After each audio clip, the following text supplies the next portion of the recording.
There are women you forget after a glance, and then there are women like her. Every morning at precisely 7 o'clock, she would sit by her window facing the street, never a minute late, never a day missed.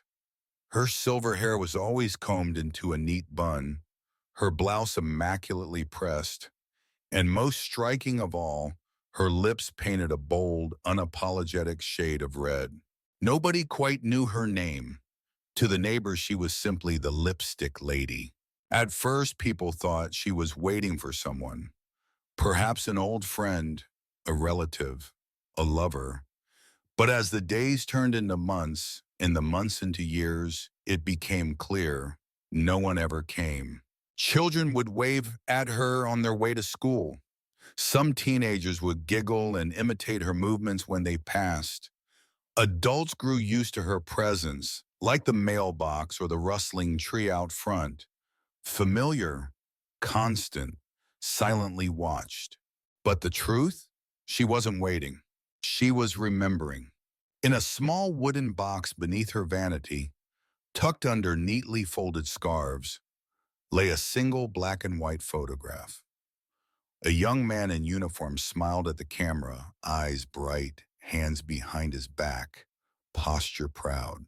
His name was Thomas, and he had once told her, "Promise me you'll always smile for me." They had danced together once under a sky full of fireworks. It was 1957. He had kissed her red lips and laughed, saying they were the only thing brighter than the sky that night. A week later, he left for the war, and he never came back. The telegram had arrived on a rainy morning. She remembered how the paper stuck to her fingers, how the ink bled into her skin, how the words "missing in action" sounded both too hopeful and too cruel. But she had made a promise. So every morning since, she got up, put on the red lipstick he loved, sat by the window and smiled. Not because she expected him to walk back down that street, but because, somewhere deep in her heart, she believed he still might. Years passed, then decades. New neighbors moved in, old ones moved out, children grew up. Some people forgot she was even there. Until one spring morning, a little girl named Lila stopped at her gate. "Why do you wear lipstick if no one visits you?" she asked, her voice honest in the way only children's voices can be. The woman smiled, her lipstick flawless, her voice soft. "Because someone once said I look beautiful in red." Lila blinked. "Is he coming back?" The woman looked out toward the road, the trees, the sky, then back to the little girl. "He already did, every time I remember him." That day, Lila brought her a flower from the park. The next day, a drawing, the next, a small cupcake. Soon, other children joined. They didn't know her story, not fully, but they felt the warmth in her voice, the glow in her smile, the peace in her presence. They began to call her Mrs. Red. On rainy days, she didn't sit by the window. She sat near the door, ready to greet any child who might come running in wet shoes and ask for a story. She had many stories, none from books, all from memory, and always she wore the same shade of red. Neighbors started to notice. Someone left a scarf at her door. Another brought her tea. A teenager once knocked and said, "I used to wave at you when I was little. I just wanted to say thank you." She nodded, eyes shimmering. "Thank you for waving." One winter, she didn't appear for 2 mornings. The children noticed. Lila, now a teenager, went to check. The woman was in bed, weak but smiling. "I'm just a little tired today, dear." Lila held her hand. "Do you want me to bring your lipstick?" The woman laughed, tears in her eyes. "You remember." "I always do." That evening, Lila sat by the window, lipstick in hand, watching the street in her place. For the first time, the bench across the road looked empty. But it wasn't. Because some love stories don't end. They echo in red lips, in small smiles, in memories shared and remembered. And so every morning from then on, Whether or not she could sit at the window, someone did. Someone wore red, someone remembered. And in that she lived on. Some mirrors are just glass and frame. Others are storytellers in disguise. The mirror on her vanity was older than the children who visited her. Its silver edges had dulled, its frame chipped, and the once clear surface bore faint scratches like gentle wrinkles of memory. But it was not just a mirror, it was a witness.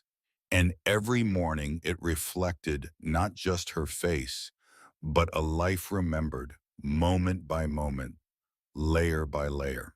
She had sat in front of it as a young bride, cheeks blushing, not from rouge, but anticipation. She had leaned closer into it during sleepless nights when tears blurred her reflection. She had traced the corners of her eyes as lines slowly bloomed with time. And through it all, the mirror never turned away. It had seen her laugh. It had seen her wait. It had seen her endure. And it had seen the lipstick. When Thomas left for war, she stopped sitting at the mirror for weeks. The makeup tray gathered dust. The brush bristles stiffened. The lipstick tube sat untouched, its crimson hue muted by silence. But one morning she returned. She brushed her hair, straightened her shoulders, and with trembling fingers opened the lipstick cappa. The reflection looking back was not the same girl he had kissed beneath the fireworks. Her eyes were red, her lips dry, her spirit bruised. But the mirror did not judge. It simply reflected. She whispered, "He said I look beautiful in red." And from that day on, no matter how broken she felt inside, she gave the mirror a smile. As the years unfolded, the mirror remained her quiet companion. It watched as she grew into a woman who lived alone, yet never seemed lonely. It saw how the world outside changed. Cars grew louder, streets busier, technology faster, but her rituals never did. Each morning, same time, same seat, same careful movements. A dab of powder, a pinch of blush, and finally, always finally, the lipstick. She spoke to it sometimes, as if it were an old friend. "Do you remember that dress, the navy one? He liked that. I laughed too hard yesterday. See these lines, worth it. Not feeling my best today, but we'll manage, won't we?" The mirror never answered, but it never left either. On her 67th birthday, she placed a photograph on the vanity beside the mirror. It was the same one she kept in the wooden box, Thomas in uniform, still smiling. She lit a small candle. "Happy birthday to me," she whispered, then looked into the mirror. "And thank you for staying." That night, when the wind howled outside and the city lights flickered, she stayed up a little later than usual. She ran her fingers along the frame of the mirror, pausing at every chip, every faded corner. It felt like skin, worn, soft, tired, but still strong. The children who came to visit her never noticed the mirror at first. They saw the lipstick, the smile, the kindness. But one curious boy once asked, "Why is your mirror so old?" She chuckled, "Because I've had it since I was younger than you." "Why didn't you get a new one?" She thought for a moment. "Because this one remembers." The boy didn't understand, but years later, he would. The mirror became part of her legend. Some said she whispered secrets into it. Some believed it held the memories of her husband.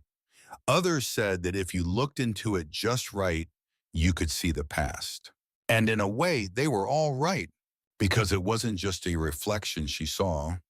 It was a timeline of laughter, of loss, of love, of living, and always of resilience. There was one morning, quiet and gray, when she almost didn't sit at the vanity. Her knees ached more than usual. Her eyes refused to open fully, and her hands trembled as she reached for the lipstick. She stared at herself, blurred by exhaustion. Her lips were pale, her spirit dim. But then she reached for the mirror, and with a breath she whispered, "Not today. Today we try again. She applied the lipstick slowly, deliberately, each stroke a declaration, each motion a choice. She pressed her lips together and smiled. That's better, she told the mirror.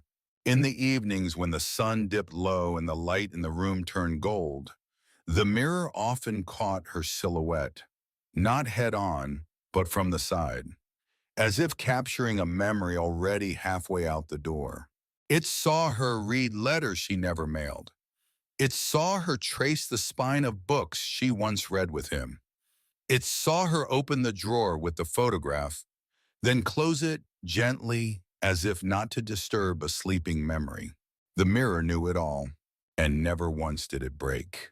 The day she fell ill, Lila came to help. The mirror was dusty.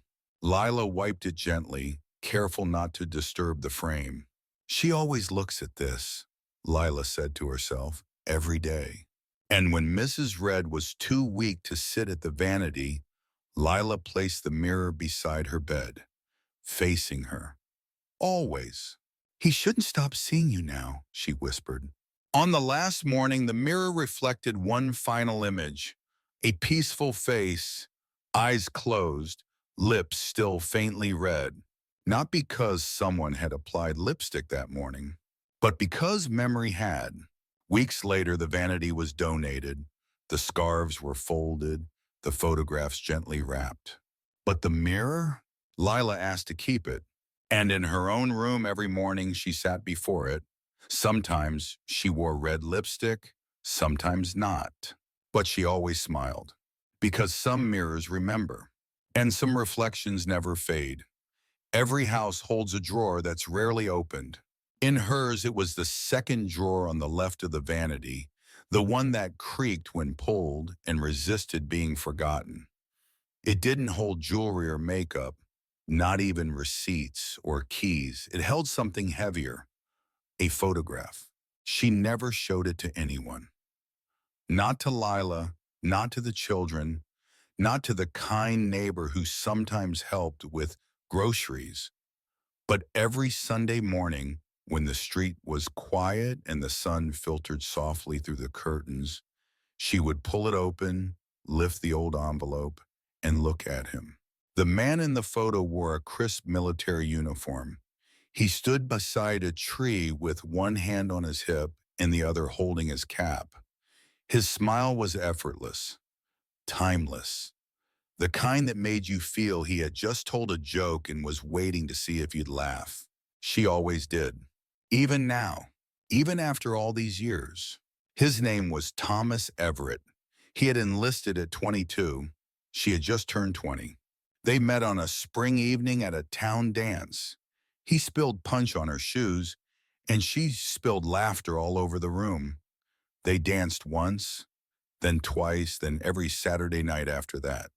He called her Red, not just because of the lipstick, but because she made his heart beat like one of those wartime love songs, slow at first, then faster when he touched her hand. He didn't propose with a ring, he proposed with a letter, handed to her at the train station as he boarded. Wait for me, wear red when I return. She kept that letter for years, folded, faded, but memorized. The photograph came 3 weeks later, mailed with a note. Still smiling, are you? She was, until she wasn't. The telegram that shattered her world didn't use his name. It used words like regret, honor, and sacrifice, but never love. The photo became all she had, his last smile, his last stance, his last everything. She put it in the drawer, not out of shame or pain, but because it was too sacred for a frame, too heavy for the mantle. It belonged in that drawer, close to her, hidden, safe. Years passed.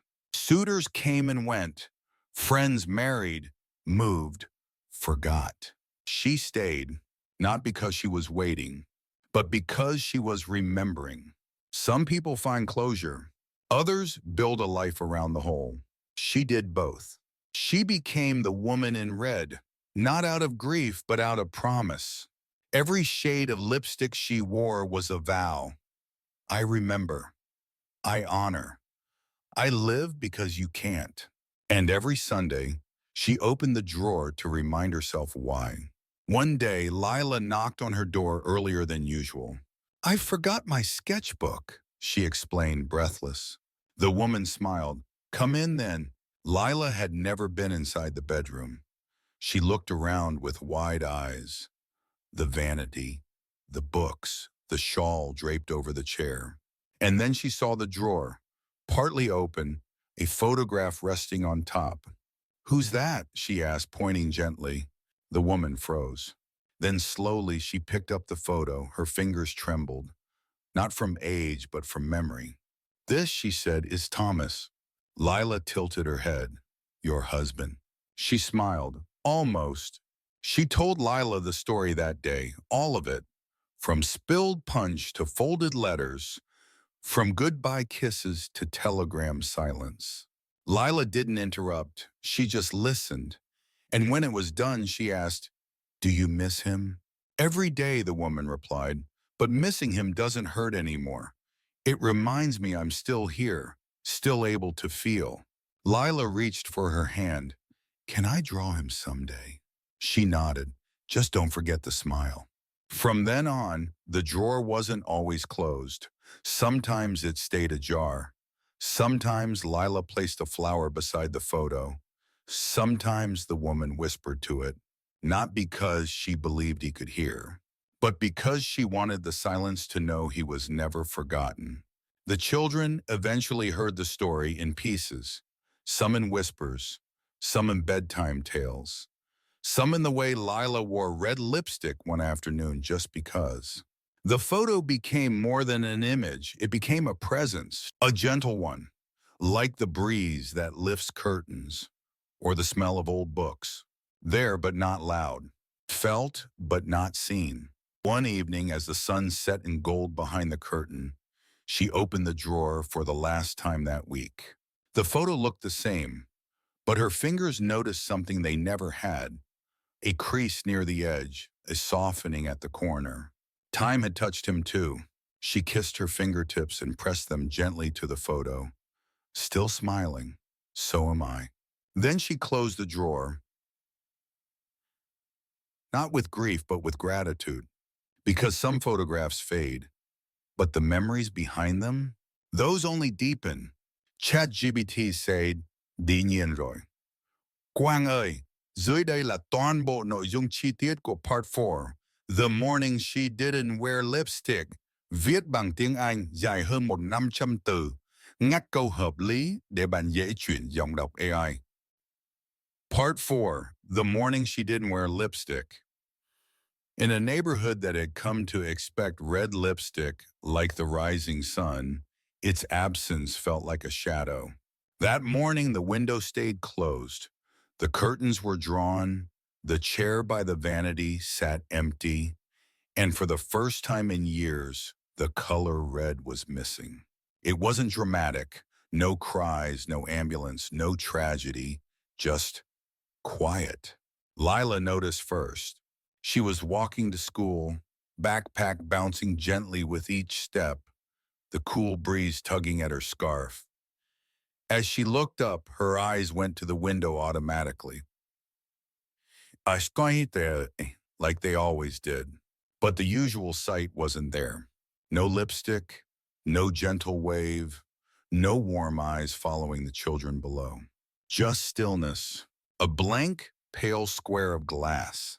Lila slowed her pace. She hesitated. Then with a nervous breath, she crossed the small gate and knocked. No answer. She didn't knock again. Instead, she reached into her pocket, pulled out a crumpled notebook page, and scribbled 5 words. Are you okay today, Mrs. Red? She folded the paper carefully and slid it beneath the door. Inside, the woman sat on the edge of her bed. The vanity mirror stood untouched. The lipstick lay beside the tray, unopened. She wasn't sick. She wasn't in pain. She wasn't angry. She was tired. Tired in the way old hearts grow weary, not from breaking, but from beating too quietly for too long. Some mornings, even memory weighs more than the body can carry. This was one of those mornings. She looked at the mirror but didn't move toward it. She glanced at the window but didn't reach for the curtains. Her hands, once so steady in their ritual, bam, mom, rested on her lap, fingers laced like the roots of an old tree. She had told herself for years that the red lipstick was a promise. To him, to herself, to Joy. But today, even promises felt too far. She heard the note slide under the door but didn't pick it up. Not immediately. Instead, she stared at the lipstick. Such a small thing. A cylinder of color. And yet to her, it had become a symbol of devotion, of memory, of presence. But today, she wondered what it meant to pause. Would she be disappointing him? Would she be letting herself disappear? Or was she simply choosing to rest? She finally reached for the note. The paper was warm from the morning sun and soft at the edges. "Are you okay today, Mrs. Red?" 5 words. 5 quiet footsteps across the bridge between silence and care. Tears pricked her eyes. She hadn't expected to be missed. She hadn't imagined that one day without lipstick would mean something to someone else. But it did. Outside, the street carried on. Cars passed, children hurried, neighbors waved at each other with coffee in hand. But in a few corners, people noticed. The mailman looked up and frowned, his routine missing its familiar nod. The neighbor across the street paused while watering her plants, glancing at the still window. And Lila, already in class, kept checking the time. Later that afternoon, when school ended, Lila returned. This time, she carried something in her hand, a small paper bag from the corner store. She knocked gently. Again, no answer. But this time, the door opened just a crack. The woman peeked through. No makeup, no red.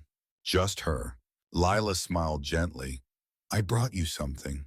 She held out the bag. Inside was a new tube of lipstick. The same shade. A note was taped to it. "Only if you feel like it." The woman's lips trembled. She reached for the gift with both hands.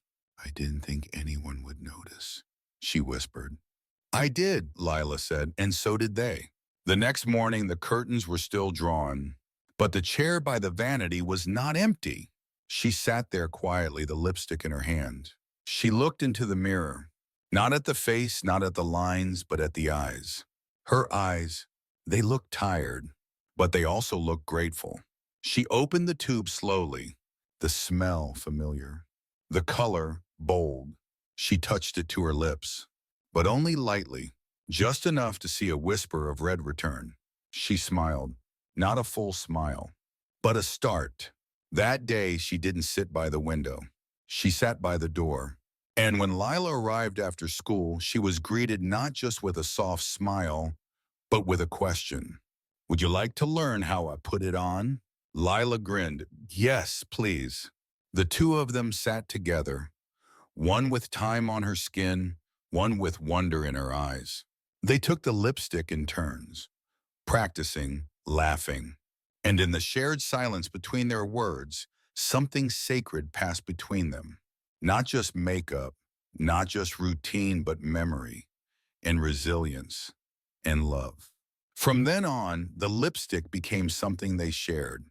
Some days only Lila wore it, some days both did, and some days neither. And it was okay. Because they both understood now, red wasn't just a color, it was a story. Some people never return, yet never leave. Thomas had never stepped back into the house after he walked away with his duffel bag. There had been no final hug, no long goodbye at the train station like in the movies. He had kissed her on the cheek, whispered, "See you soon," and turned the corner at the end of the street. That was the last time she saw him. Or so the world thought, because in her heart, he never left. Every corner of the house had something of him. The books he liked, still lined up in alphabetical order. The coat he wore in autumn, tucked in the back of the closet. Even the chipped mug he always drank from still sat on the second shelf, untouched, but never forgotten. She didn't keep these things out of denial. She kept them because letting go didn't mean erasing. Letting go for her meant remembering gently. The night she received the telegram, the air had smelled of rain. She'd left the window cracked open just enough to let in the scent of earth and the whisper of wind. There was a knock at the door. A uniformed man, a stiff envelope, and a line she would replay for the rest of her life. "We regret to inform you." Everything after that blurred. His voice, her breath, the sound of the paper tearing as she opened it. Missing in action, not dead, not alive, just missing. Suspended in space, a question with no answer. For a long time after that, she didn't wear lipstick. She didn't sit by the window. She didn't touch his books. She moved through the house like a shadow of herself. But grief, in its strange way, always leaves room for light. And one morning, after months of silence, she found herself holding his old mug. Her fingers traced the chip near the rim, and for the first time, she smiled. Just a little, just enough. It was that morning she decided she would live. Not because she wanted to, but because he couldn't. She would smile. She would wear red. She would sit at the window and wait. Not for him to return, but for her own heart to come home. Years passed. She stopped waiting for the mail. She stopped hoping the knock at the door would be him. But she never stopped remembering. She talked to him in the quiet, when the rain tapped against the glass, when she tied her hair, when she found a song they used to dance to. "I saw a boy today," she would say. "He had your walk." Or, "I had strawberry jam this morning. You never liked it, but I still do." And sometimes when she put on her lipstick, she whispered, "Still beautiful?" To the outside world, he was a name on a list, a casualty, a number, a flag sent to a grieving family. But to her, he was still the boy who called her red, still the man who promised to dance again under a fireworks sky. And even though his body never came home, his memory did. Every morning, in the color on her lips, in the space beside her in bed, in the drawer with the photo that never faded. One summer evening, Lila asked, "Do you ever wish you had moved on?" The question wasn't cruel, just curious. The woman looked out the window where the sky was beginning to blush orange. "Moved on?" she repeated. She thought for a moment, then nodded. "I did move on. I just brought him with me." Lila was silent. Then she asked, "Were you scared that he might not come back?" The woman smiled softly. "He already didn't. But loving someone doesn't end with distance, or even death." She turned to Lila and added, "You don't need someone to stay, to keep them with you." It became a ritual between them. Once a week they would talk about Thomas. Not the soldier, not the tragedy, but the man. The way he hated green beans. The way he used to hum in the shower. The way he once tried to bake a cake and forgot the sugar. He became real again. Not just a memory, but a presence. A gentle echo, filling the house with laughter that never quite disappeared. And then one day Lila brought her a gift. A small wooden box, inside it a locket. Silver, simple, elegant. On one side a photo of the woman, young, smiling, lips bright red. On the other, Thomas, and in between, engraved in cursive, always in red. The woman held the locket for a long time. She didn't cry. She just held it to her chest and whispered, "Thank you." And later that evening, she placed it beside the photo in the drawer, where it belonged. Because even though the husband never came back, his love did. Again and again, in gestures, in kindness, in stories passed down from one generation to the next. And in that quiet house, painted in memory and held together by lipstick and loss, love remained. Not loud, not bright, but steady and red. Perfume has a memory. A scent can outlive a voice. It can echo a goodbye. It can resurrect a moment long buried beneath years. For her, there was one perfume, one specific scent that she kept hidden in a velvet pouch at the back of her top drawer. She hadn't worn it in public for decades. The bottle, delicate and glass blown with a fading gold cap, was nearly empty. But it still worked. Just one drop, and the past returned. She only used it once a year. Not on her birthday, not on his, but on a day they had created together, a day only they remembered. And even now, after all these years, that single drop brought her back to him. The scent was light, floral, with a hint of orange blossom and something powdery underneath. It had no name on the bottle. The label had faded long ago, but she remembered it. She remembered it the way one remembers the warmth of sunlight on skin, not always in detail, but in feeling. The perfume was a gift, a last-minute, slightly embarrassed gift, wrapped in newspaper, delivered with a crooked smile and an apology. I know nothing about perfume, but this one made me think of you. She had laughed, unwrapped it, and dabbed a bit on her wrist, then leaned in close and said, "If this is how I smell to you, I must be unforgettable." They were young then, barely 20, still unsure how to be in love, but entirely certain that they were. They had saved for weeks, skipping movie nights, sharing sandwiches, taking long walks instead of short taxi rides. All so they could afford one weekend away, a cabin near the lake, no electricity, no phone, just the two of them, a radio with fading batteries, and a bottle of perfume. She wore it that weekend, every day, every night. And when the wind blew through the trees, he'd lean in, breathe her in, and say, "That scent will haunt me in the best way." A month later, he left for the war, and the perfume went into the drawer. For years, it stayed there. She never opened it. She couldn't. Then one year, on the anniversary of that lake weekend, she opened the bottle. One drop. She sat by the window, eyes closed, and let the scent carry her back. She remembered the cabin, the creaking floorboards, the way he made pancakes badly but proudly, the smell of wood smoke and wet leaves, and his arms, always too warm, pulling her close at night. She cried that first year, but not from grief, from gratitude. And so it began. Every year on the same date, she would wake early, before the sun, before the street stirred. She would wash her face, comb her hair, and then with reverence unwrap the velvet pouch, open the bottle, and let one single drop touch her wrist. Then she would sit and remember. The children never knew.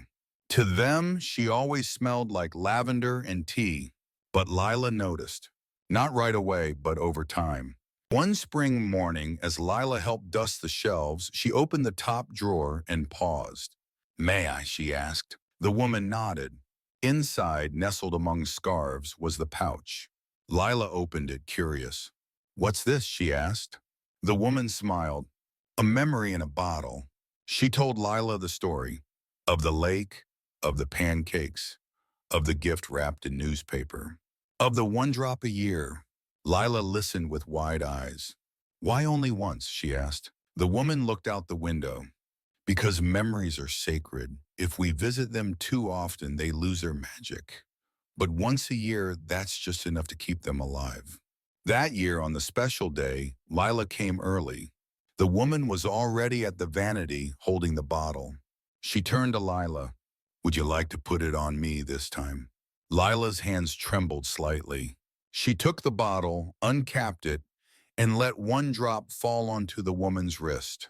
The scent rose slowly, soft, gentle, familiar. The woman closed her eyes. Lila asked, "What do you see?" The woman smiled. "I see the lake. I see him trying to build a fire.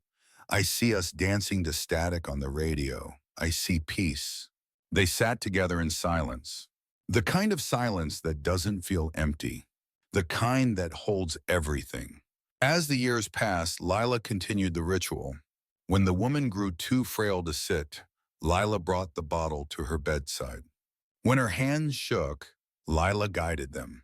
When her memory began to blur, Lila whispered the details. The lake, the pancakes, the fire, the scent always brought clarity. Even when names were forgotten, even when days blurred together, the perfume brought her back. On the final year, Lila found the pouch already on the pillow. The woman was quiet, her breathing slow. Lila opened the bottle, let one drop fall. The woman smiled faintly. "He's here," she whispered. Lila didn't ask who. She just nodded. "Yes, he is." That night, the bottle was placed back in the pouch in the drawer. But the scent lingered for days, for weeks. And every now and then, when Lila walked past the vanity, she swore she could still smell it. A whisper of memory, a reminder that love, when true, woo, outlasts even the last drop. Every home has a box that no one touches. In hers, it sat on the corner shelf, half hidden behind old books and porcelain trinkets. The music box was small, made of dark wood with a faded rose carved into its lid. Few people even noticed it. Fewer still dared to ask what it held. Lila had seen it dozens of times. She assumed it was broken. It never played music, never moved, never spoke. Until the day she dusted the shelf and accidentally brushed her fingers against it. It opened with a soft click, no melody, just a piece of folded paper yellowed by time. A letter, unsent, unopened, unspoken. And it changed everything Lila thought she knew about Mrs. Red. She stood frozen, the duster in her hand midair. There was something sacred about that letter.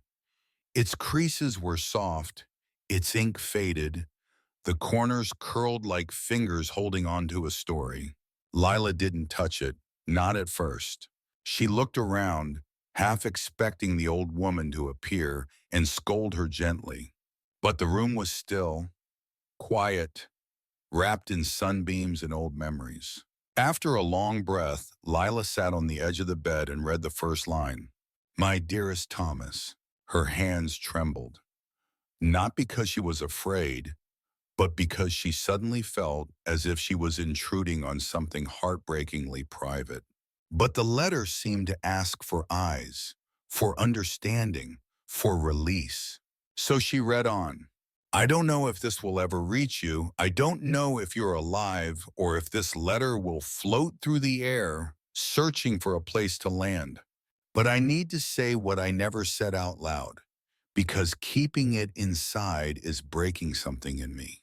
It was dated 2 years after he had gone missing, 2 years after the last word, 2 years of silence, 2 years of aching with no closure.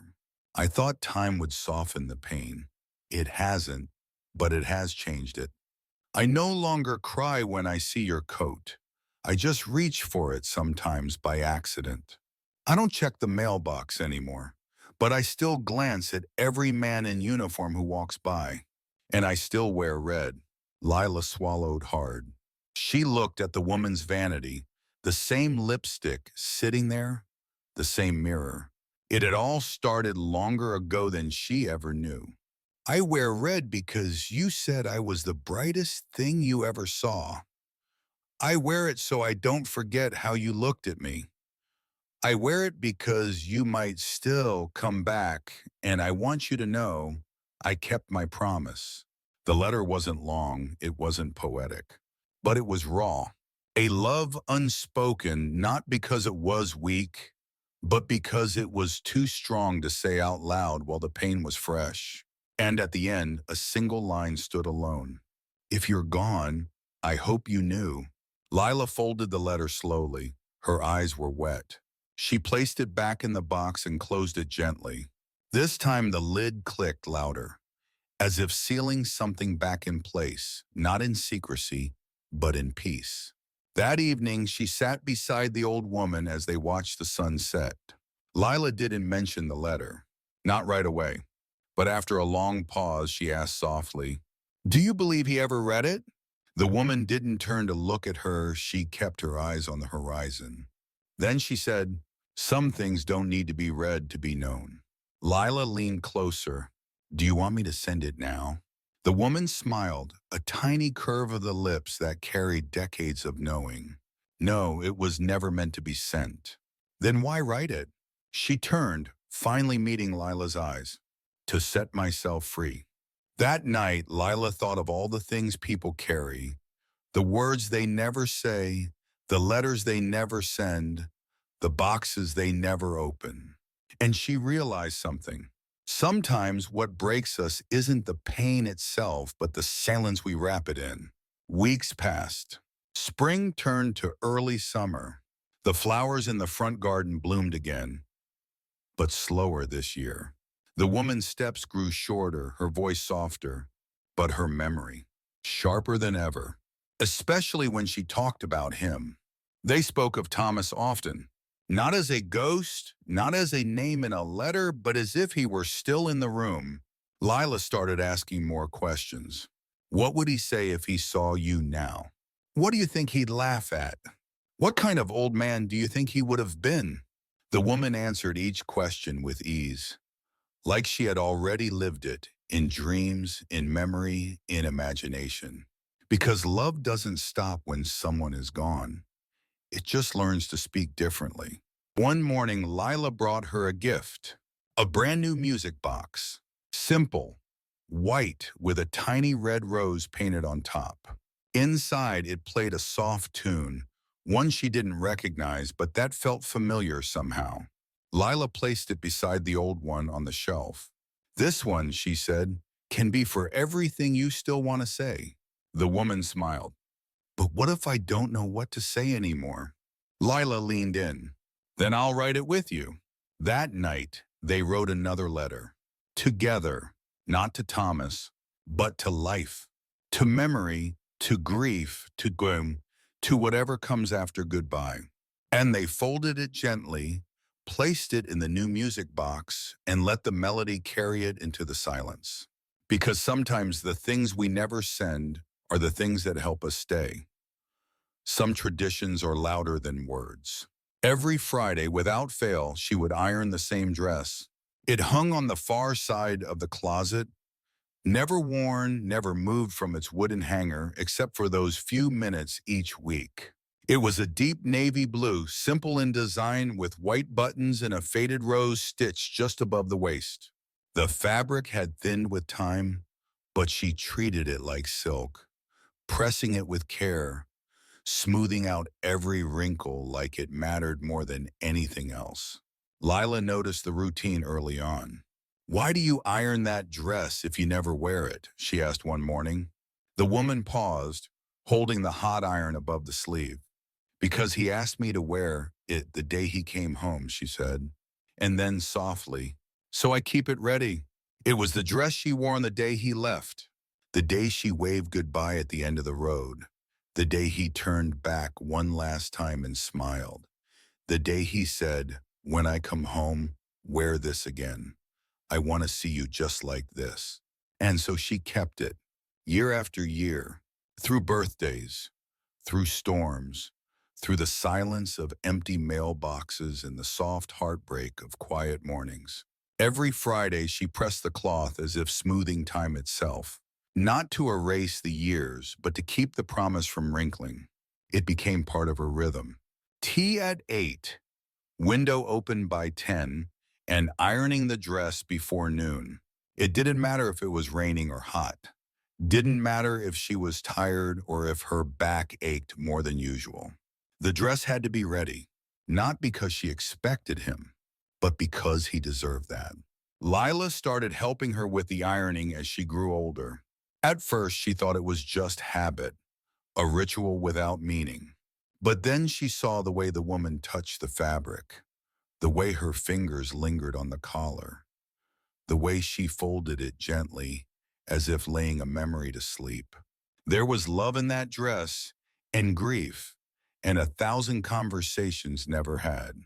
One afternoon, as they ironed together, Lila asked, "Do you think he knew how much you loved him?" The woman looked at her hands. I hope so, she said, but I think some of our love was in the waiting. That day, Lila asked if she could try it on. The woman hesitated, then nodded. Lila slipped the dress over her shoulders. It was loose in some places, tight in others, but it carried something beyond fit. It carried presence. The woman looked at her, eyes wet with something that wasn't sadness. You look beautiful, she said. He would have said that too. From then on, the dress became a lesson, not in fashion, but in fidelity, in remembrance, in holding on, not to the past, but to the parts of it that make you better. Every Friday, they ironed it together, and sometimes they sat after and imagined, what if he had come back? What would he say? Where would they go? Would the dress still fit? One Friday, Lila asked, have you ever wanted to wear it? The woman smiled. Every day. Then why don't you? She looked out the window where the sky was beginning to shift toward dusk. Because it's not about me wearing it, it's about keeping my word. Lila nodded, not fully understanding, but trusting the weight of that sentence. As the seasons passed, so did small changes. The woman's hands began to tremble more. The iron felt heavier, the folding slower. So Lila took over. She ironed it with just as much care, pressed every button, smoothed every seam. And when she was done, she hung it back in the closet, always in the same place. Right side, front facing out, ready. Then came the Friday when the woman didn't wake up. She was peaceful, still, as if she had just closed her eyes for a moment too long. Lila found her like that, the window still cracked open, the teacup only half empty. The dress, still waiting in the closet. The funeral was held the following Monday. Neighbors gathered. Children who had grown now returned with their own. Old letters were read, stories shared. And in the center of it all, on a stand beneath the photo of her younger self in red lipstick, was the dress. Pressed, clean, beautiful. Lila had ironed it that morning. Someone whispered, why that dress? And Lila answered, because she was still waiting. The service ended with music, soft piano, a song no one had heard in years. And then a surprise. The music stopped, and the room filled with the quiet turning of pages. Lila stepped forward with a note, a letter, written in old handwriting. It was from the woman. If I'm not here when Friday comes, don't worry. I've simply gone to meet him, and I plan to be wearing the dress. There were tears, but they were the soft kind, the kind that fall not from pain, but from knowing someone lived fully, even in waiting. The dress now hangs in Lila's home. She doesn't iron it every Friday, but sometimes when the light is just right, she opens the closet, brushes her fingers over the fabric, and smiles. Because promises, when made in love, never wrinkle. Some rooms aren't just rooms, they're promises in waiting, echoes of hope, quiet altars of love that never ask for attention, only presence. In the quiet house at the end of the lane, down a hallway lined with photographs that had faded but never been taken down, there was a room no one entered. It was never closed, never locked, but still everyone instinctively passed it by. Except her, the woman who had prepared it, maintained it, preserved it. Not out of denial, not because she thought he would knock on the door any moment, but because love, when it's real, keeps a place at the table, even when the seat stays empty. Lila had noticed it from her first week working there. A tidy guest room at first glance, neat, clean, spare but warm. A window always cracked open, a bed always made, a chair in the corner with a cushion that looked new, a small lamp on the nightstand with a fresh bulb, though it had never been turned on. And on the dresser, a towel folded, a bar of soap, a comb, A small stack of old yellowing paperbacks in perfect alphabetical order. Once Lila had asked, "Who's the room for?" The woman didn't hesitate. "It's his, just in case." That was all she ever said. And yet, the room spoke volumes. It spoke in sunlight through clean curtains, in freshly washed sheets changed every few weeks, even though no one slept in the bed. It spoke in the steady hum of care, in the vase that held dried flowers never thrown away, in the way no dust ever stayed for long. Lila began to notice more over time. A photograph tucked behind the lamp, faded but familiar. The same man who appeared in the old albums. The soldier, the smile, the eyes. Always the eyes. Every Friday after ironing the navy dress, they would sometimes pass by the room.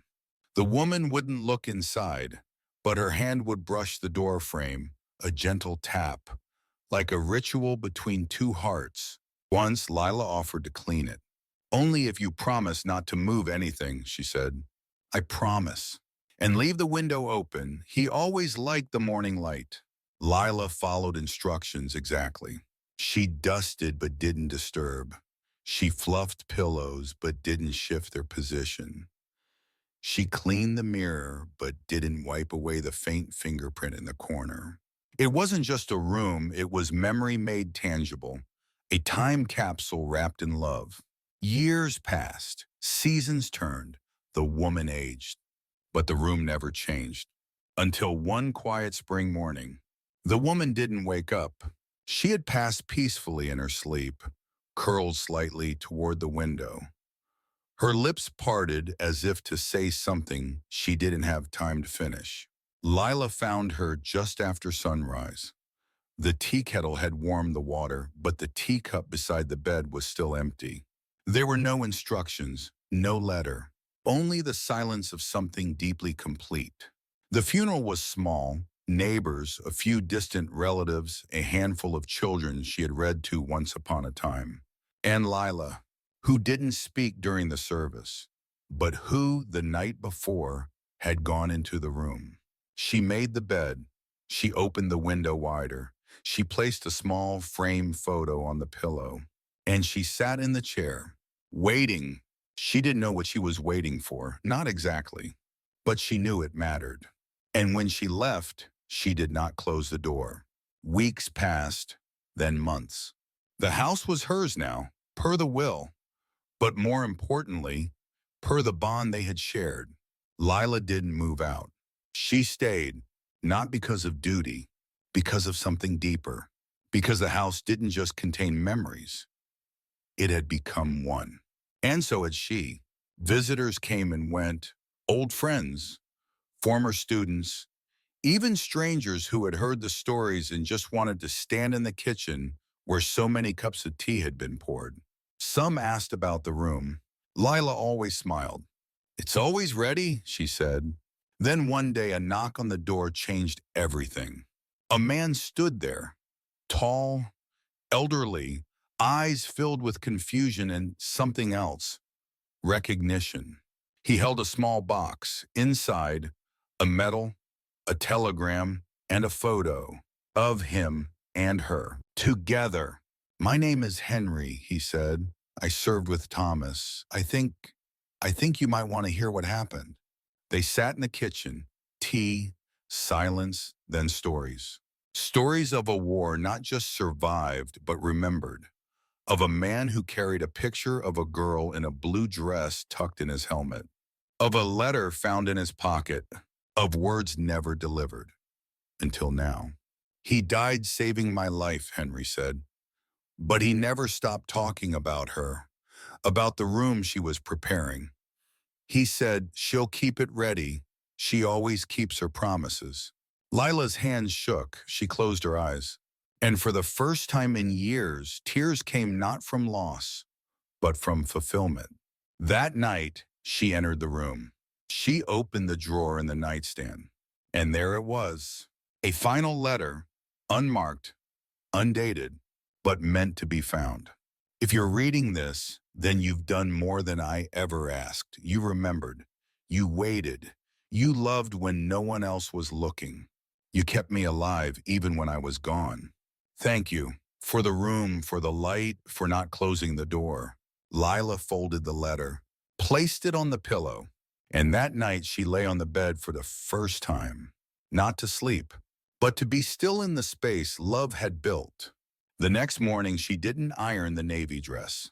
She didn't need to, because some promises don't have to be repeated once they've been kept. She walked into the room, warm up a room, opened both windows wide and let the light flood every inch of the space. Then she said softly, "He came back. He never left. And now this room is yours too." From that day forward, the room was no longer waiting. It was living, a sanctuary for those grieving, for those remembering, for those beginning again. Because the love that waited there was never about return. It was about readiness. And readiness, she had learned, was its own kind of faith. Some goodbyes don't happen with words. They happen in silence. In the shift of light on a wall, in the way a curtain stops moving, in the stillness that no longer waits for footsteps. That morning, the house was unusually quiet. The birds still sang, but they seemed to keep their distance, as if nature itself had agreed to whisper. The kettle boiled at the same hour, the floors creaked under Lila's steps like always. But something was missing. It wasn't the sound. It was the echo. The echo that used to bounce off the memories left behind by the woman who had kept a room ready, worn red lipstick into her 90s, and waited without bitterness. Lila walked to the front room and noticed the smallest thing out of place. The curtain. The one that always danced with the wind, even when there wasn't any. It hung still, unmoving. And she knew. She didn't rush. She didn't call anyone. She didn't knock on the bedroom door. She simply placed her hand gently on the frame and whispered, "You waited long enough." Then she walked away. Not in avoidance, but in respect. She brewed tea anyway, poured 2 cups, like always. She placed one across from her at the table, and she sat. The steam curled into the quiet air. The sunlight touched her shoulder. The silence wrapped around her like a familiar shawl. Later that morning, she opened the door. The woman lay peacefully, her hands folded over her chest, her lips parted just slightly, as if she had been in the middle of saying something. The navy blue dress was draped over the foot of the bed, freshly ironed. On the pillow beside her, a note. "Don't worry, I just went to open the door." Lila wept, not loudly, not for show, but for all the Fridays, for all the curtains, for all the letters never mailed, for all the waiting that had quietly become loving. The funeral was small, not because she hadn't mattered, but because those who mattered had already said goodbye. Lila wore the navy blue dress. She didn't speak. She didn't have to. The stories were in the eyes of those who attended, in the shared glances, in the murmured "she never changed," in the way they touched the wooden music box on the table as if it still might sing. Afterward, the house didn't feel empty. It felt expectant, like a story that had closed one chapter but still had a few pages left. Lila stayed, not because of obligation, but because of connection. She felt her everywhere, in the creak of the stairs, in the scent of old perfume tucked in drawers, in the tea stains on the inside of her favorite mug. But most of all, she felt her in the room that had always been ready. For weeks, Lila didn't go in. She passed by the doorway, fingers brushing the frame out of habit, but she didn't cross the threshold. Until one morning, when the light hit the hallway just right and the wind stirred the curtain again. She stepped inside. Nothing had changed, and yet everything had. The bed was still made. The chair still held the cushion. The lamp still waited to be turned on. But now it felt like a room that had done its job. A room that had waited and then let go. Lila sat on the bed. She opened the drawer of the nightstand. There, tucked beneath a small book, was another letter. Not addressed, not signed, just left behind. She unfolded it. This room was never really for him. It was for me, to believe, to hope, to remind myself that loving someone isn't about holding them, but about holding space for them. If someone finds this, let them know. Love can wait a lifetime and still be worth it. Lila folded the letter, held it to her chest, and then she did something she hadn't expected. She took the dress from the closet, hung it on the hook by the door. She turned on the lamp, placed a fresh flower on the windowsill, opened both curtains, and she left the door open. From that day forward, the room was no longer a shrine. It was a welcome for memories, for healing, for others. Lila began to write stories, letters, fragments of the woman's life that had never been told. She invited neighbors in. Sometimes they just sat in the room. Sometimes they cried. Sometimes they left notes behind on the bed. But always they left lighter. Years passed. The house remained. Still quiet, still full. Children grew. Neighbors moved. But every Friday the navy dress was still ironed. Not for her, but for what it meant.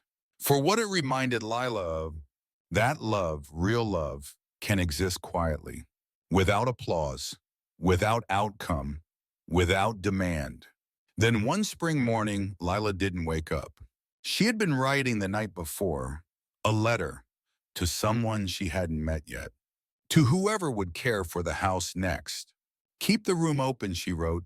Let it be ready. Also, I make not for someone who's gone, but for someone who needs to remember that love can wait and still be alive. The curtain moved again that morning, just slightly, as if someone had walked through, as if someone had returned, as if someone had been there all along.